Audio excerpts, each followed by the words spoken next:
everyone. My name is Deborah. This is Meet an Entrepreneur. Today I have a very special guest. I'll bring him first to the camera so that he can introduce himself. Hello. Hello, can you hear me? Yes. All right. Welcome to Meet an Entrepreneur. Do you mind telling us who you are? Yes. My name is Marlon Okereke, and I am originally from Nigeria. I've lived in the United States here for the last 22 years now, and I came here second generation, um, and currently a real estate agent with Better Homes and Gardens, uh, the Good Life Group, and I've been involved here as a licensed agent and realtor for the last about year and a month. Actually, I should say year and 2 months. Prior to that, I started my real estate career 6 years ago as an investor, partnering with my brother on doing some deals where we would renovate and hold on to it, where we would have some tenants occupy it, and then Uh, that's kind of how I got my start in real estate. And getting a license is just another avenue, getting access into the MLS to provide help for the community. I'm very passionate about the community. There's a separation between being an investor and also brokering deals to help sellers and buyers because now you're dealing with home ownership, um, transitioning from being a landlord. As far as that is concerned on the real estate side, I really love the opportunity to be of service, to have multiple avenues to provide resources and, help people get some questions answered. I believe that there's the path to home ownership is something that is something that I feel like everyone deserves in life. Just being an owner, just having an ownership of anything that's yours. There's something to it, which is why I'm passionate about being a licensed agent. As far as other involvements, I have a nonprofit organization. It's called the Omaha International Soccer League, and technically this would have been our seventh year, but due, Wow. due to the pandemic, we had to postpone all activities we had scheduled. We typically have a tournament as well as a gala. So we're going to look towards next year. God willing, in May, we should have our tournament ready to go. And part of doing that is, again, my love for the community and just wanting to use soccer as a platform to promote unity and have inclusion as well as diversity.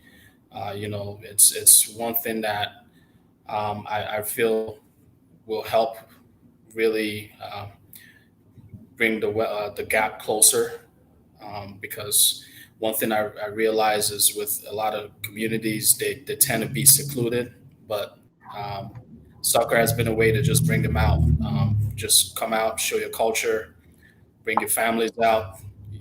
You talk about generational gaps. I mean, it's a great feeling just to see the older generation as well as the younger generation come out to cheer for their teams, and of course, if they have family members participating in the teams, I mean, it's great. We usually um, have quite a following right now since we've started, which is a blessing in itself.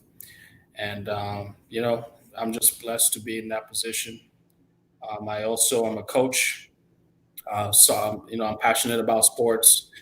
I coach Special Olympics. I've been coaching the Special Olympics for last 5 years, basketball, and just it's I've also coached, soccer on the youth level as well.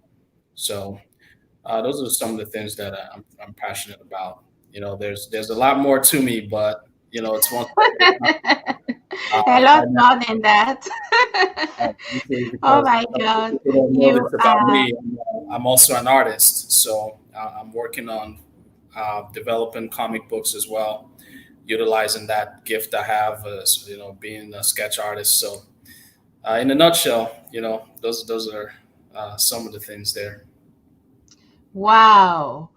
You are multi disciplinary. You are involved in a lot of different things here. I'll try to remember every single one of them. So let's, and I can see the passion. You are a people's person. I mean, you love people. I can see that. And you said you're also a community person, which is, I mean, rare to find nowadays. And I commend you for that. And going from an Thank you. investor to becoming a realtor, just because of that passion of helping people. And to you, I understand that ownership is big when it comes to owning, I mean, houses and, I mean, anything that uh, an individual can have to feel accomplished, which is great. So tell me, you've been licensed for a year and couple months now. Correct. What's the difference between being an investor and transitioning to a realtor, being a realtor? Well, there are a couple of ways to acquire wealth, and typically, if you're an investor, there's different things you can invest in. Um, a couple of years back, I opened up a restaurant for my mom. It was an African restaurant, and typically, when you own a business, it's a path you look at towards financial freedom, that independence that comes from it, and then over time, when it becomes residual, you can look towards things that, okay, well, if there's a system in place, you're developing passive streams of income. So now, when you're an investor in real estate, you're dealing with properties that have tenants in them. So you could be a developer where you uh, purchase land and develop on them and lease them out, or you can acquire properties and lease them out or rent them out, and then you have a passive stream of income coming in. And of course, you capitalize on the fact that not everyone is ready to purchase a home yet. There's levels to getting ready to purchase a home. All the savings that comes with it, making sure your credit is in the right range, and of course, having the necessary savings towards purchasing a home, in order to take care of the down payment you have to pay to your lender as well as the closing costs. So when you become a renter, now you're perhaps maybe paying higher than normal compared to paying mortgage for owning your own home. So there's always a need for a renter to eventually look towards owning a home as well. Right, So now you have a solution for everyone, by being an investor and renting out properties, or now the fact that I have a license, I can help first time home buyers towards that journey of becoming a homeowner, and it's such a great feeling. And I've worked with quite a bit of first time home buyers, which there's the goosebumps that come from it. I mean, it's an honor to just really share in that journey, which is something that I was looking forward to in getting my license. wow. Have you always been an entrepreneur? Well, I was inspired by my late father. He died when I was younger, and The little that I knew from him, he was entrepreneurial, and the most that I didn't know about, I get told about how it seems like I'm walking into his shoes. So I guess it's it's something that you can say was sort of passed down, and I I've had a mindset from a younger age of not liking to work for anybody. I cannot, you know, and I commend people that work diligently and have strived in their workplace and been committed. I have a good friend of mine, George. He's pretty influential guy, coach. He said he's never missed a day of work in his life, and he's older than me, probably by Wow. 10 years. And I'm like, man, I wish I could have a smile every day I went to work. It has to be something special. But I've always had the mindset of only wanting to work for myself. So I guess you could say I've always been there before I took the steps to get there. And first, sorry for your loss about your dad. And I can see he left like a legacy. Being an entrepreneur, it's quite interesting and it's quite a journey for those that are entrepreneurs. If you are on the show, you're probably an entrepreneur watching us, and you can attest to that as well. So it seems like you've tried a lot of different things, which is what an entrepreneur does, from a restaurant and being a real estate investor, as well as becoming the agent, and then the nonprofit organization, working with the youth. I mean, that's a lot. When do you sleep? Well, How you do know, you go ahead? my wife would probably tell you I don't sleep much because my mind is always working. But the thing is, there's always you can always look at timing. Um, And as I've gotten older, I've recognized the need to compartmentalize where you can have projections of where you can have a goal, but still have projections of meeting those goals. And when I was younger, I would just go for it. And there's a part of me that still kind of goes for it too, you know. And I believe in people because the one thing that a lot of successful entrepreneurs will tell you is there has to be a need for what you're doing. There has to be certain gaps that you can cover, and then of course, when your passion meshes with that need, I mean, it's brilliant because at the end of the day, you're getting rewarded for it, but still, you're making people happy. Now, for example, the restaurant business. The reason my inspiration for that was my mom. Um, a lot of people in the African community know her as Mama G, uh, and she's really inspiration to me. She's persevered a lot, holding the family down together. I'm the oldest of five kids. We all came to the U.S. at the same time, and she's always had a passion for cooking.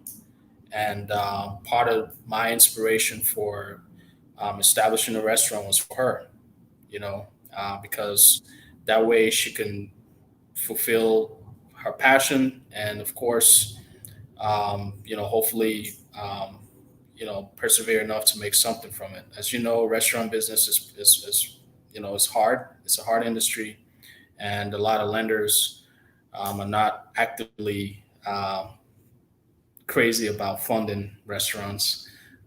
But it was a good experience that is only going to prepare us for the next steps. And then, of course, real estate. When you talk about real estate, I mean, it's an opportunity for you to provide a legacy for your family because there, statistics do show that real estate is responsible for 3/4 of the world's wealth. So anywhere you go, there's always a need for land.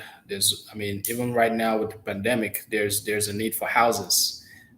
The ratio of pre-qualified buyers to houses is ridiculous right now, just because it's in this market. I mean, it's a feeding frenzy. We need a little bit more inventory, and it's something to be said about what the avenue of real estate can do. So now you're creating a legacy. You're trying to create a legacy for your family. You're also providing a need. So again, it's all about timing. The one thing I will advise, being an entrepreneur doesn't mean that you're automatically successful. You have to embrace the journey, because you have to lose a lot, you fail, and you have to know what works, get back up again. It's there's nothing about being an entrepreneur. Anyone will tell you that's a quick rich scheme. So a lot of successful people that have persevered in the game are the ones that make it. So I'll tell you that I'm still trying to make it as well. So I've paid my dues, you can say. So it's just one of those things that provides a level of freedom to know that, hey, you're giving it everything you've got. You're surrounding yourself with positive people that can encourage you, inspire you, and then hopefully mentor you as well. So the journey in itself is what the beauty of it is. You said a lot, being there and giving it um, all you can and everything you can will make you successful, like you said. And you said earlier also that entrepreneurs, they provide solutions, right? It's because they're able to identify a problem in the community. They have either a product or a service that the community or someone in the community needs, and they're ready to spend money on that solution to get your solution, right? Right. So tell me about the nonprofit. What was Sure. the need in the community? Well, first of all, it started with my passion for playing soccer, and um, you know, I went to Bellevue University after I graduated high school, and once I was done with college, first of all, I just want to make sure that people understand that I was in college for a couple of years, and then I decided to focus on working, getting a job, and I'm, I've I lost touch with soccer after I made that decision, and it took having uh, you know a couple of years, going through a couple of years, losing touch with sports. I wasn't really active playing soccer, and I got invited to play after a couple of years, and of course I'm out of shape,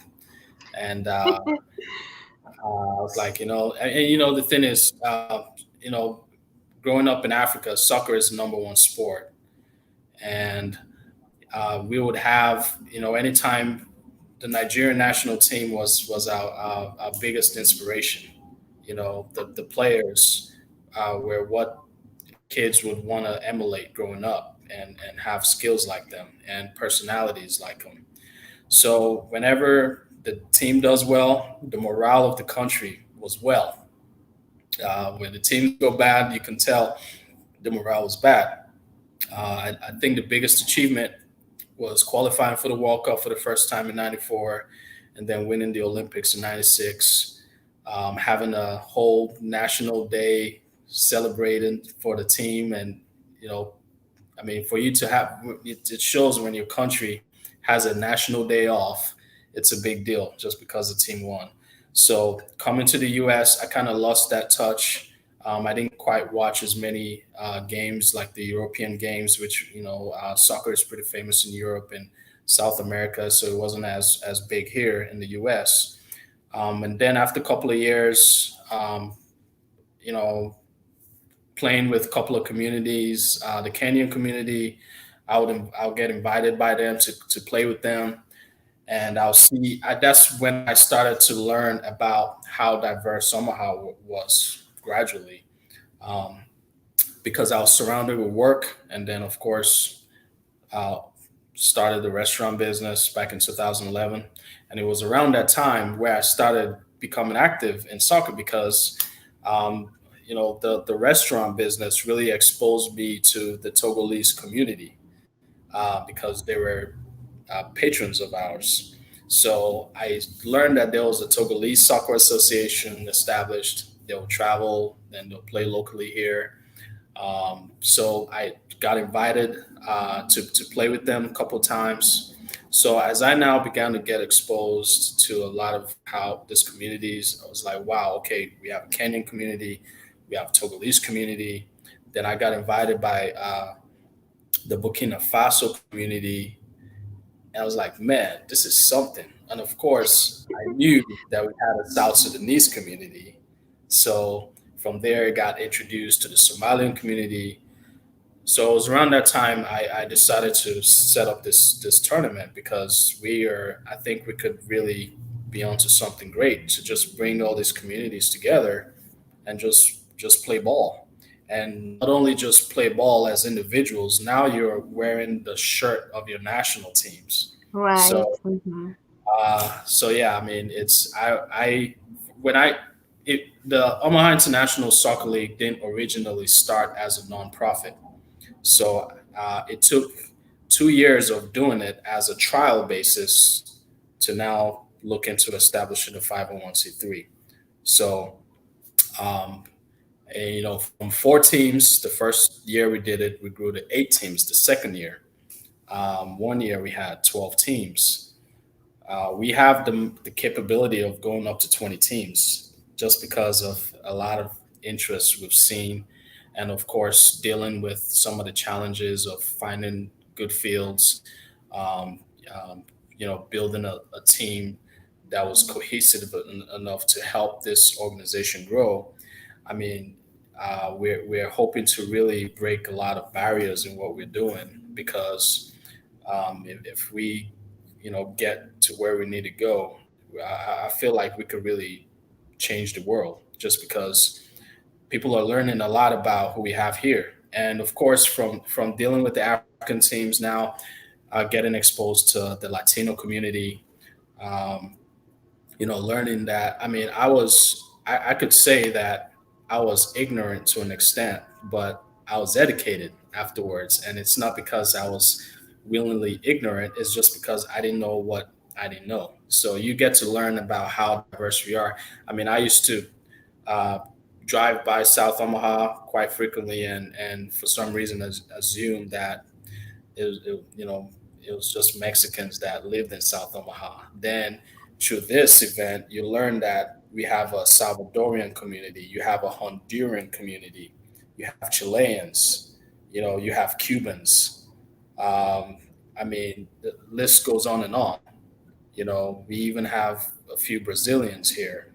So it's just and the reason that I chose to persevere through this journey, knowing still some of the challenges, is that I feel like we can be an educational piece to the community as well to really show that you know whatever you think about Nebraska in general. I mean, there's just so much that as a people we can learn from each other. Because when I look at all these communities, I admire a lot of traits. I really admire a lot of things. Because even though I'm Nigerian, I could say, man, I really love how the Togolese community do things. I really love how this community does this. So I'm humbled by being a part of this. So it's just one of those things that we hope to show the world eventually. Um, you know, by doing this, we've had a couple of short films already. If you go on our website, you can see some short films. We hope to do more of those. Get into documentaries, and we've been also blessed to have the Native American community be a part of what we're doing. Hopefully we can get a Native American soccer team. That's my goal. But they've still participated. They've come out during our ceremonies. They've also educated the community about the history of Omaha. little did I know that Omaha is a Native American name. So when I see the look on people's faces when they hear about this during the ceremonies, I was like, well, I'm not the only one, at least. So now you know. And I'm very thankful to work with them. Lavelle Wells, his son, that's very active in the Native American community, very passionate, and he's been a very good friend and big supporter of what we're doing. So it's very important to have friends in this business, in any business you do, that see the vision and are willing to support you. It's very impressive. All these communities represented here in Omaha, I had no clue, and you were able to identify that and do a lot of researches to know how they're represented and bring them together. And I would say you organize them, in the soccer league. It's very impressive. And how does that help you in the real estate business? Well, to be quite honest, I haven't really um, since I got my license. I haven't really merged the two yet in terms of how it's helping me in the real estate business. The one thing that I do want to emphasize is, even though they're separate avenues, it's important that people realize when I do things, it's not because I'm hoping to expect something from it. So I really genuinely care about people. Is there a way that real estate and my work in the non profit community can merge? Absolutely. Because even prior to getting my license, I was able to connect people with real estate needs. Um, you know, because I was a tie-in. If that makes sense. So if people know that, yep, I have a license now, is it going to be easier for them to reach out to me? Of course. And then is it also? I also look at it this way: with the nonprofit, we are very focused on collaborating because I really do believe in collaboration. So I do like to work with other organizations that can provide something to offer these communities as well, because every community has needs, housing needs. I mean, we can talk about unemployment needs. Getting jobs. There's gaps with the language barrier. You know, and I don't understand Spanish. I don't understand French. Would I like to learn those languages? Yes, but at the end of the day, I want to be in a position to help close those barriers where, based on resources we have or connections we have, we'll like to be a pipeline of sorts where we can connect these communities to organizations that could really help them at the end of the day, because Mhm. sometimes having barriers could prevent you from knowing how to ask questions to getting needs met. So we want to be there at the forefront to be an avenue, choose soccer as a way to um, provide answers and solutions, because now we're talking about inclusiveness and equity. So organizations, no matter what organizations they are, they always have departments that will specialize on diversity, equity, and inclusion, right? So, now we have soccer, which is actually bringing people, exposing people, right? I mean, it's such a beautiful thing to see when you have kids rooting for their dads, and their dads, you know perhaps coming up to me, thanking me for what I'm doing. To see maybe moms just cheer for their husbands and have their kids just, it's like you're looking at your dad as a hero. You're rooting for your brother.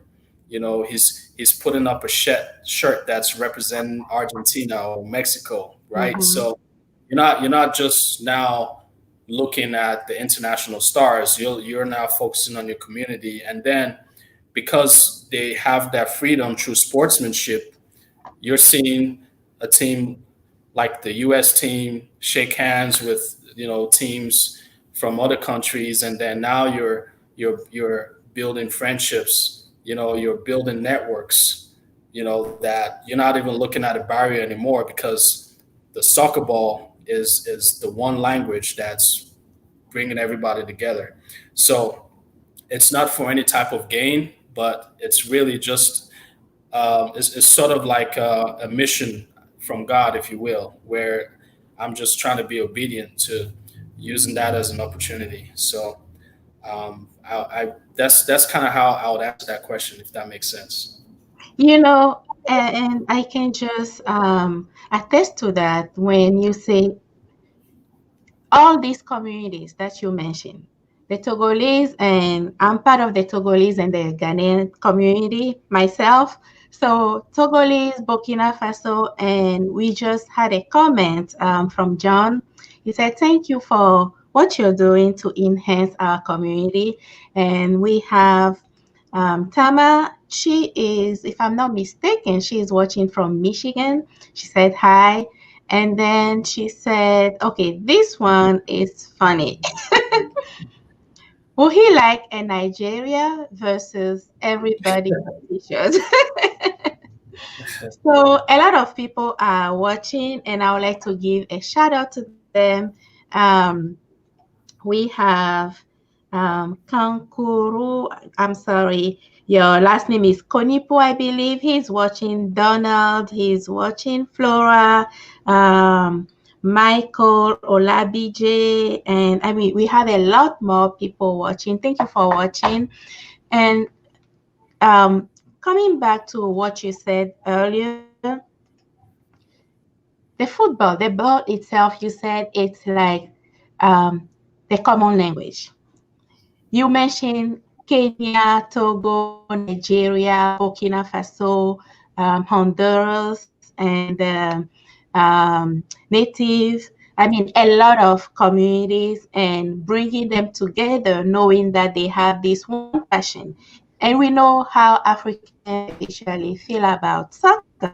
So it's great that you're bringing, just like John said, the community together, even though we are what we call the diaspora. We are on a foreign land, and you found that way, giving your passion to bring them together. It's commendable, and that tells a lot about your skills, soft skills, customer service skills. So that brings me to my next question. How do you help your customers when it comes to real estate? And we have So your number here. Anyone that is in need of anything related to real estate, make sure you get in touch with Marlon. That's his phone number, 428531949. I'll let you answer that question. thanks. And before I answer that question, I want to give a shout out to John. I've never met him, but I've heard great things about him, and hopefully we can meet sometime. And it's really good to see a lot more Africans in the real estate segment there. So John, you heard it. That's his so phone number. Make sure you get in touch with Marlon. yeah, I mean we have mutual friends from what it looks like. So I think it's just a matter of time, and we definitely need to support each other and encourage each other. It, real estate could seem to be kind of competitive when you deal with a lot of other agents, but again, Mhm. it's very important that we also build relationships and encourage each other at the time when the time comes, for sure. So yeah, I look forward to that. Thanks a lot, John, for the shout out. And um, as far as the lady that talked about the shirt, thank you for that. Nigeria, a lot of times it feels like it, but I can tell you, like someone like my mom would really love that shirt more than I would. Her favorite saying is "Nigeria no go carry last." So, but yeah, I would. yeah, I'm all in support of those shirts, especially if you're making those shirts. So I'll do what I can to support your business. So thanks for She's that, making shot. it. She is part of the Global African Business Association in Oh, okay, Michigan, the nice. GABA. Yeah. Okay. Well, there you go. So do your thing. Now, as in response to the customer's question, now I do also there's agents that specialize in just strictly residential or strictly commercial. I do both. So I when I got my license, I didn't want to limit myself. I wanted to learn both the residential side of real estate as well as the commercial side of real estate. As far as the differences there, with residential side, you're dealing with single family residents, single family homes, um, and you typically that's like 1 to 4 units. But then now when you're dealing with commercial, you could go from anywhere from 5 to more units.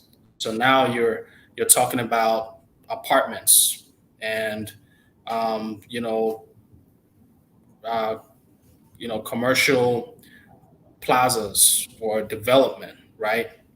Compared to where you're dealing with a single family residence where you're dealing with just a home or a condo or a townhome, right? So I provide services based on whatever needs my client have, because I want them to be able to come to me for everything.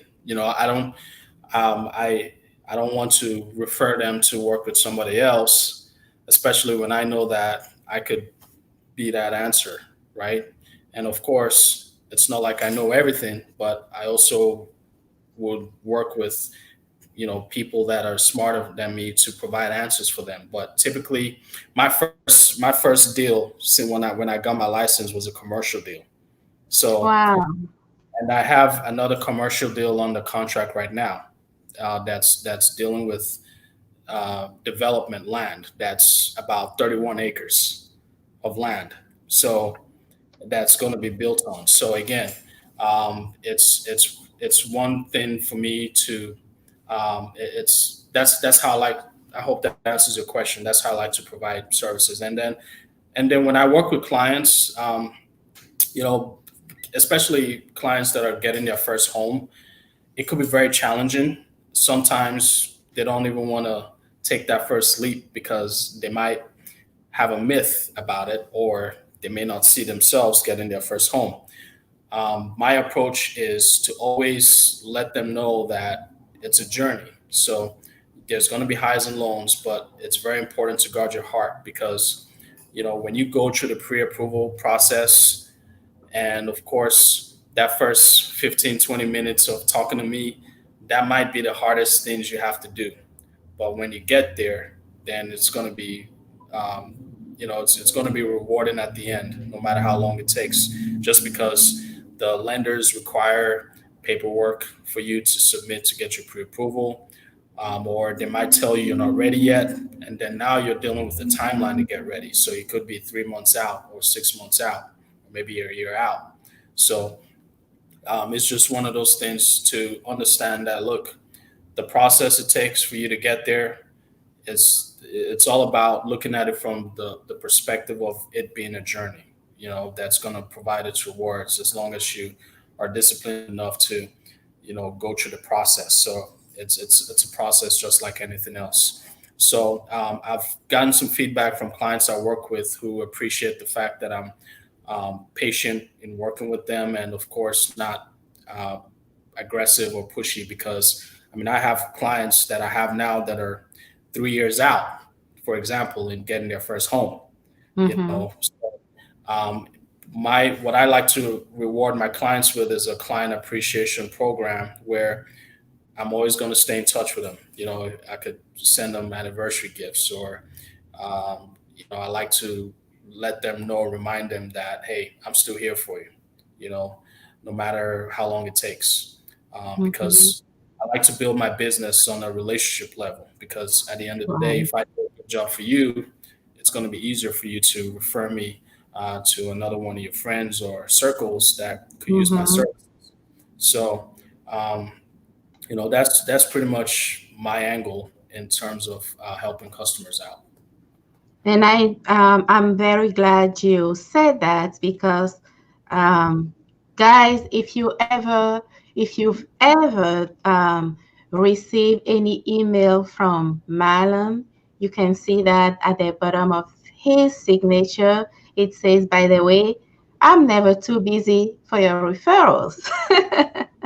So, yeah, he's never too busy for your referrals, and he will be there no matter how long it takes. He will be there to support you, to encourage you, and he does have resources for all your needs. He's not just your typical realtor, but he's connected, and you heard him say it. He's connected, and he'll be able to help you. Tell me, Marlon. I believe this will be probably my last question, if you don't mind. How did the pandemic affect your business?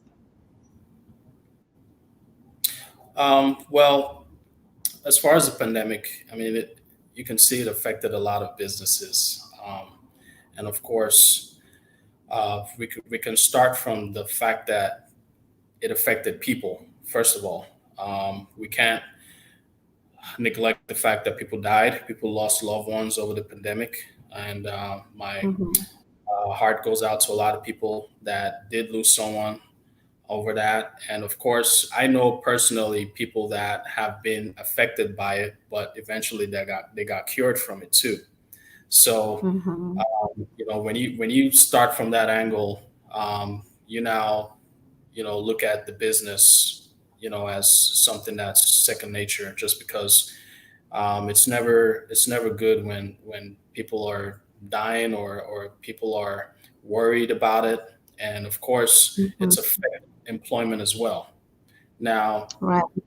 the thing about the pandemic is it's a chain reaction.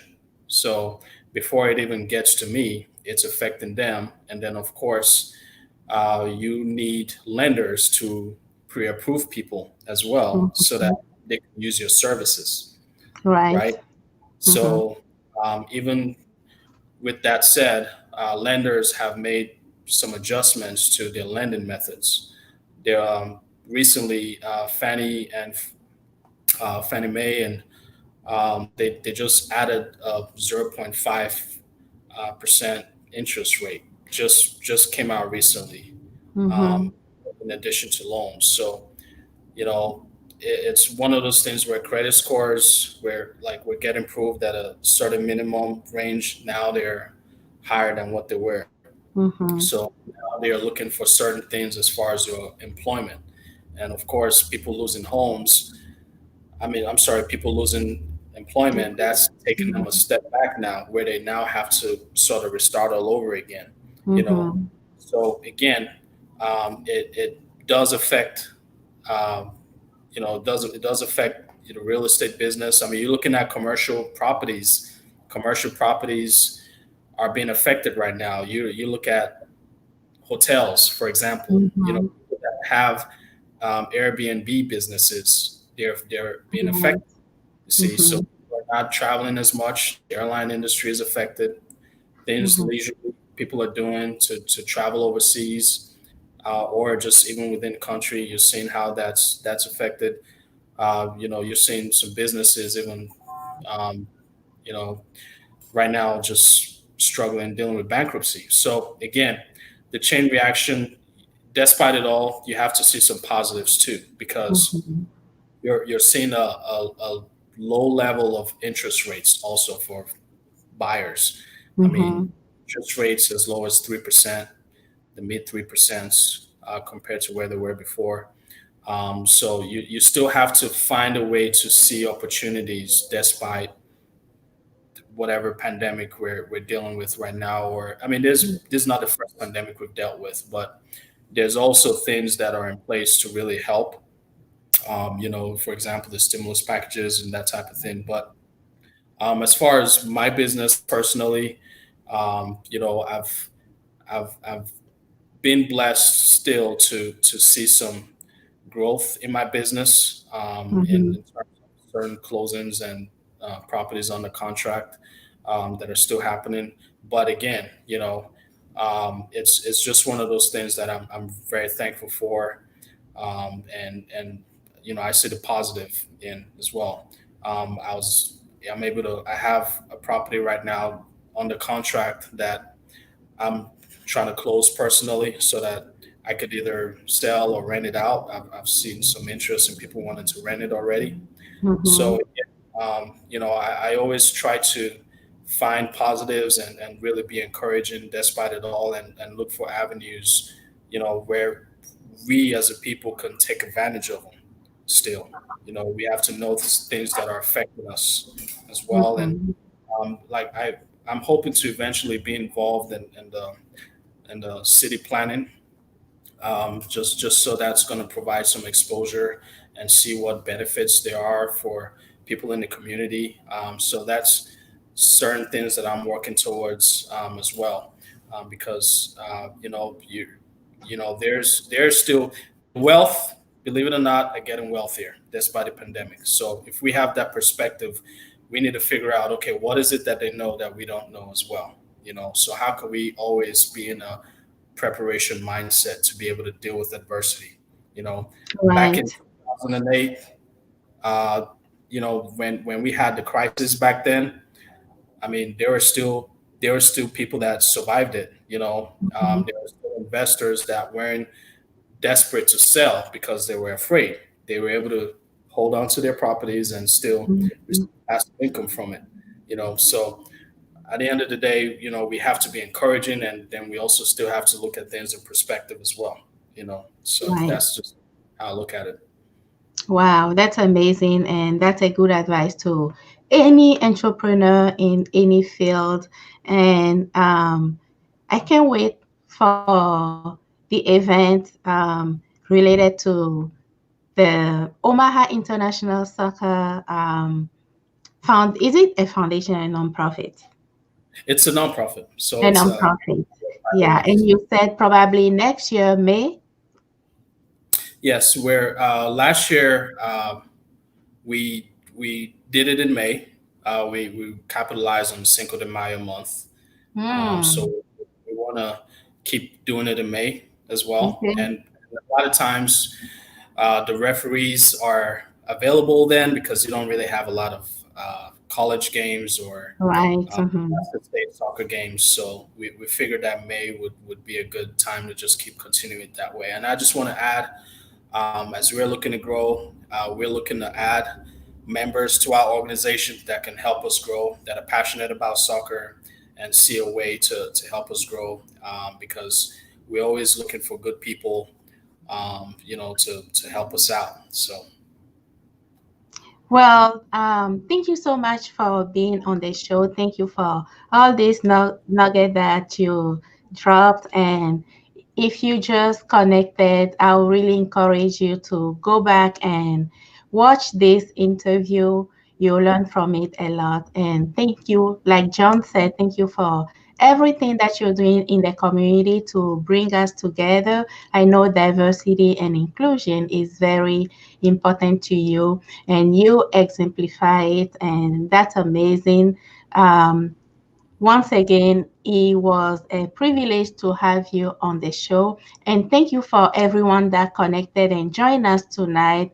I think there was one, Alita.